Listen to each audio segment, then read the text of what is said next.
নমস্কার বন্ধুরা, ভৌতিক রহস্য চ্যানেলে তোমাদের সবাইকে স্বাগত।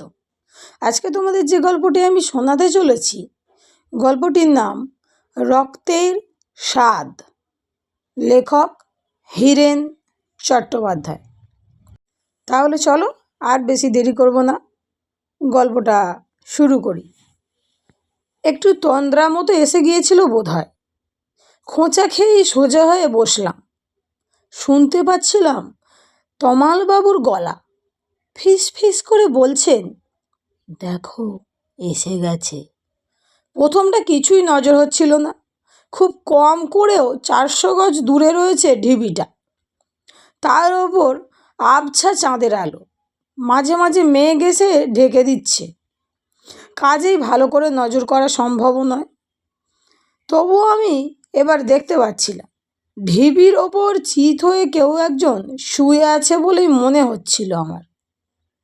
সেটা মানুষই না অন্য কোনো জীব, সেটা এত দূর থেকে কখনোই বলা সম্ভব নয়, কিন্তু কিছু একটা আছেই, এ সম্বন্ধে কোনো সন্দেহ নেই।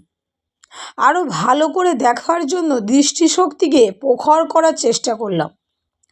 ব্যাপারটা প্রথম থেকে একটু খুলে বলা দরকার বোধহয়, নইলে কলকাতা ছেড়ে এত দূরে এই বাতকুল্লায় আমি কেনই বা এলাম, আর এই পোড়ো বাড়িতে বসে মাঝরাত্রিরে প্রকৃতির শোভাই বা কেন দেখছি সেটা ঠিক বুঝতে পারা যাবে না।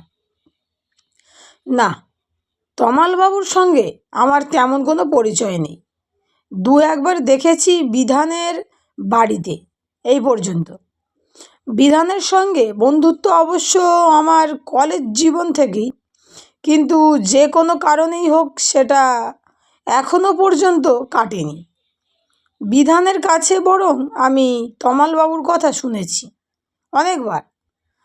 দুঃখ করে বলেছে, বাবাকে আর আমি বুঝিয়ে পারলাম না। আমার এখানে কি জায়গার কোনো অভাব আছে যে তুমি একা একা বাতকুল্লায় পড়ে আছো? একা? ওকে দেখাশোনা করে কে ওখানে? আমি হয়তো জানতে চেয়েছি। বিধান মুখ চোখের একটা বিচিত্র ভঙ্গি করে বলেছে, কেন, ওর প্রাণের বন্ধু কংসারী সামন্ত আছে। কংসারী সামন্ত? হ্যাঁ রে, সেটা আরও বড় পাগল তো। শুনেছি বুড়োর প্রচুর টাকা, আর সোনা দানা নাকি তার চেয়েও অনেক বেশি। সেই সব ধন সম্পত্তি বুড়ো আগলে বসে আছে সেখানে, তাদের পৈতৃক বাড়িতে। চাকর বাকর আর রান্নার লোকজন দিব্যি মেজাজে রয়েছে সেখানে। কংসারী বাবুর ছেলে মেয়ে নেই কেউ? নেই মানে? সবাই প্রতিষ্ঠিত তারা। কত করে ডাকাডাকি করছে এই আমার মতোই, কিন্তু বুড়ো শুনলে তো সে কথা। বিশাল দোতলা অট্টালিকায় ঘুরে বেড়াচ্ছেন আর জেগে যক্ষের ধন পাহারা দিচ্ছেন। কিন্তু তোর বাবার তো আর যক্ষের ধন নেই, তিনি ওখানে পড়ে আছেন কেন? ওই যে প্রাণের বন্ধু আছে কংসারী সামন্ত, মুখে আবার সেই ভঙ্গি ফুটিয়ে বলেছে। তবু বাবার কাজকর্মের একটা মানে বুঝি। এখানে শহরে ভালো লাগছে না, আজ পাড়া গায়ে খেটে খাওয়া মানুষজনের কাছে থাকবেন। থাকছিলেনও তাই, সামান্য একটু জায়গা জমি আছে, তরি তরকারির গাছ লাগিয়েছেন, ফুলের গাছও আছে। সারাদিন খাটাখাটনি করে শরীরটাকে তরতাজা রাখে। আর আনন্দ বলতে ওই বুড়োর কাছে বসে দিনে একবার করে গল্প করা। তা যেরকম চলছিল সেরকম থাকলে কোনো অসুবিধে ছিল না। মুশকিল হলো কংসারী সামন্ত মারা গিয়েছে। ডাক্তার বদ্যি তেমন কেউ নেই ধারে কাছে। হঠাৎ কিছু একটা হলে বাঁচানো শক্ত, এ কথা ছেলেরা হাজারবার বলেছে, উনি শোনেননি। ব্যাপারটা হলো সেরকম। হঠাৎই শরীর খারাপ, ডাক্তার ডাকারও সময় পাওয়া গেল না, কংসারী বাবু মারা গেলেন। তার সঙ্গে অবশ্য আমার এখানে আসার কোনো সম্বন্ধ নেই। কংসারীবাবু বাঁচলেন না মরলেন তাতে আমার কি।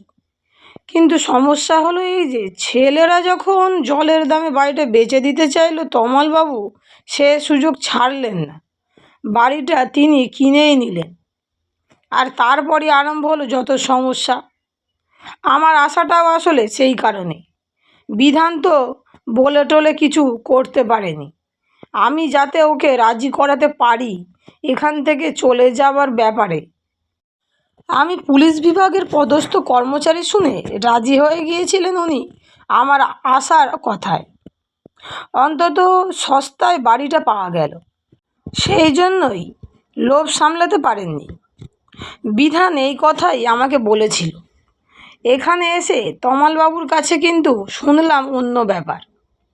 গতকালই এসেছি, দুপুরে বিশ্রামের পর বলেছিলেন, তুমি ভাবছো দামে কম বলে এই বাড়ি আমি কিনেছি, ব্যাপারটা কিন্তু তা নয়। তবে এটা একটা কারণ হচ্ছে কংসারি আমায় বারবার বলতো পুরনো একতলা বাড়িটা আমি বড় যত্ন করে একেবারে নতুন করে তৈরি করেছি।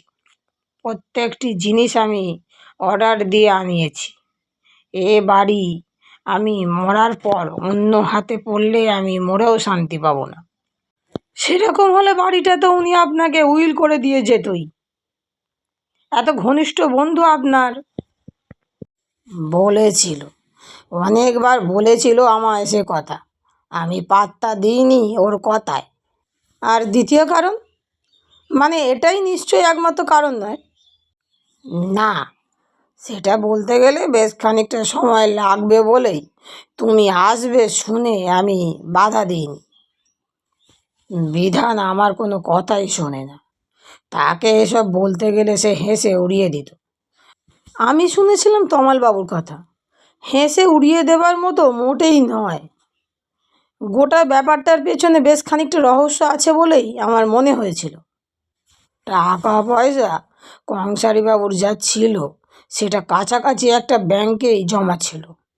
সপ্তাহে একদিন করে ব্যাংকে যেতেন, যেটুকু দরকার তুলে নিয়ে আসতেন। ছেলেরা তার অ্যাকাউন্টে টাকাও পাঠাতো। তবে সোনাদানা হিরে জহরত তিনি নিজের কাছে ছাড়া করতেন না। যে ঘরে তিনি শুতেন সেই ঘরেই একটা বড় আয়রন চেস্টে তা রাখা থাকত। আর তার চাবি তিনি কখনো হাতছাড়া করতেন না। তমালবাবুই বোধহয় একমাত্র লোক যিনি সেই চাবি দেখেছেন। তিনি অনেকবার বলেছেন ব্যাংকের লকারে সেই চাবি রেখে দেবার কথা। কংসারী বাবু তার একটা কথাও শোনেননি। বাড়িতে বাইরে লোক বলতে তেমন বড় একটা ছিল না। বহুদিনের চেনা মানুষ কেষ্ট দাস, এখানকারই লোক, সেই ছিল তার সর্বক্ষণের দেখাশোনার লোক। বাড়িঘর পরিষ্কার রাখার জন্যে একটা ঠিক লোক ছিল, তাকেও ঠিক করেছিল কেষ্ট দাস। রান্নার লোক বাসিনি, সেও কেষ্ট দাসেরই লোক। লোক বলতে বাড়িতে এই, তবে সেই সঙ্গে মাঝে মাঝেই আসতো একটি মেয়ে ফুলি, কেষ্ট দাসের নাতনি। তাকে বড় ভালোবাসতো কংসারী সামন্ত। ফুলি সম্বন্ধে একটা অদ্ভুত কথা কাল বলেছিলেন তমালবাবু আমাকে। কেষ্ট দাসের আর এক নাতনি আছে, সে নাকি মোটামুটি ভালোই দেখতে, অথচ এই মেয়েটি দেখতে একেবারে কদাকার। এর গায়ের রং নাকি আবলুস কাঠের মতো, রুক্ষ চুল, চোখ দুটো ভাঁটার মতো, গিলতে আসছে যেন। আর সবচেয়ে বীভৎস হচ্ছে ওর সামনের দুটি দাঁত যেন এক আঙুল করে বেরিয়ে এসেছে সামনে। এই চেহারার জন্যেই সবাই দুর্ছাই করতো ওকে, নিজের বাবা মা পর্যন্ত। ওর স্বভাবটা ভারী ভালো ছিল, গালমন্দ সব শুনে যেত মুখ বুজে। ভালোবাসতো ফুলকিকে তার দাদু আর ওই কংসারী সামন্ত। নিয়ে আসতে বলতো বাড়িতে, এলেই খাইয়ে দাইয়ে পাঠাতো বাড়ি। অনেক কথাই বলেছেন তমালবাবু, তার থেকে বেছে নিয়েছিলাম আমি আসল কথাগুলো। বাড়িতে সেগুন কাঠের কিছু আসবাব বানাবেন ঠিক করেছিলেন কংসারীবাবু। আসলে একটা সাহেব বাড়ি ভাঙার সময় নিলামে বেশ কিছু ভালো কাঠ পেয়ে গিয়েছিলেন। ভালো কাজের জন্যে ভালো মিস্ত্রিও সন্ধান পেয়েছিলেন কোথা থেকে কে জানে। তারা বাড়িতে মাসখানেক থেকে কাজটা করবে এইরকম কথা হয়েছিল। কাজটা দিন 10 চলার পরই এই কাণ্ড। বুকে ব্যথা কংসারীবাবু অনুভব করেছিলেন সকালবেলাতেই। তমালবাবুকে বলেও ছিলেন সে কথা। ভালো ডাক্তার বলতে কৃষ্ণনগরে, মানে তমালবাবু যার ওপরে ভরসা করতে পারে আর কি, একটা গাড়ি করে তার কাছে চলে যাবার কথা বলেছিলেন তমালবাবু। উনি কান করেন। পরিচিত ডাক্তার ফোন করলেও না এসে পারতেন না। কংসারীবাবু সেটাও করতে দেননি। তমালবাবু আবার খবর পেলেন প্রায় মাঝরাতে। ফুলি তাকে ডেকে তুলেছিল। যেটুকু বোঝা গিয়েছিল তার কান্নাকাটি থেকে, রাতে শোবার পর ব্যথাটা খুব বাড়ে। কৃষ্ণনগরে ডাক্তারের বাড়ি কেষ্টদাস চেনে। সে একটা সাইকেলে জোগাড় করে বেরিয়ে পড়েছিল ডাক্তার বাড়ির দিকে। ফুলি বলেছিল তমালবাবুকে খবর দিতে। তমালবাবু এসে কংসারীর সামন্তকে জীবিত অবস্থায় পাননি, অন্তত সেই রকমই তার ধারণা। সঙ্গে সঙ্গে স্থানীয় ডাক্তারকে ফোন করেছিলেন। কৃষ্ণনগরের বড় ডাক্তারকেও ফোন করেছিলেন। কেষ্টদাস সেখানে গিয়েছিল কি না বাড়ি থেকে কেউ বলতে পারেনি। তবে ডাক্তার যে একটা সেমিনারে যোগ দিতে কলকাতা গিয়েছেন সেটা তারা জানিয়ে দিয়েছিল। স্থানীয় ডাক্তার ডেথ সার্টিফিকেট দেবার পর পাড়ার লোকজন ডেকে সব ব্যবস্থা করতে বেশ খানিকটা সময় লেগে গেছিল। ভোরবেলাতে এসে পড়েছিল ছেলে। কাজকর্ম মিটিয়ে ফিরে আসতে প্রায় 12টা বেজে গিয়েছিল। আর তখনই গোটা ব্যাপারটা নজরে পড়েছিল তমালবাবুর। কংসারীবাবুর আয়রন চেস্টের পাল্লা খোলা, চাবি দিয়েই কেউ খুলেছে এবং তার ভেতরটা একেবারে শূন্য। এক টুকরো সোনাদানাও কেউ পাবে না সেখানে। আরও একটা ব্যাপার, কাঠের মিস্ত্রি দুটো হাওয়া, তাদেরও কোনো সন্ধান নেই। 2 2 4 একেবারে। ঘরে কাজ করতে এসে খুঁটিয়ে খুঁটিয়ে সব লক্ষ্য করেছে তারা। চাবির সন্ধান জেনেছে এবং সুযোগ বুঝে সমস্ত বার করে নিয়ে পালিয়েছে বাড়ি থেকে। সেই সঙ্গে আরও একটা ব্যাপার রহস্য হয়েই রইল। কেষ্টদাস যে গিয়েছিল ডাক্তার ডাকতে, সেও কিন্তু আর ফিরে এলো না, সেই সঙ্গে ফুলিও। এই রহস্যটা কাটতে বেশ কয়েকটা দিন সময় লেগেছিল। ততদিনে এই বাড়িটা কিনেছেন তমালবাবু। যেমন একা থাকতেন তেমনি একাই ছিলেন। ওই ঢিবিটা হঠাৎই তার দৃষ্টি আকর্ষণ করেছিল।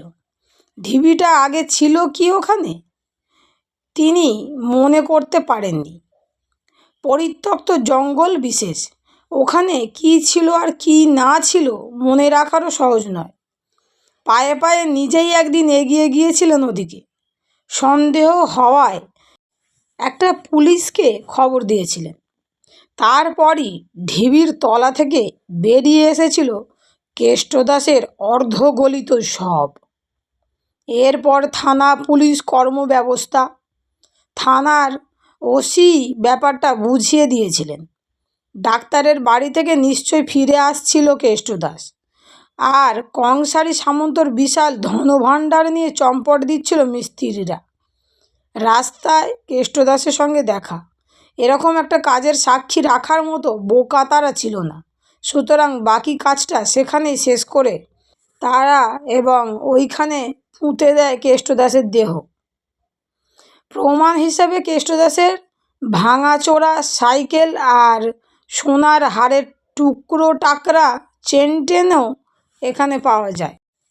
বন্ধুরা, গল্পটি আজকে এই পর্যন্তই।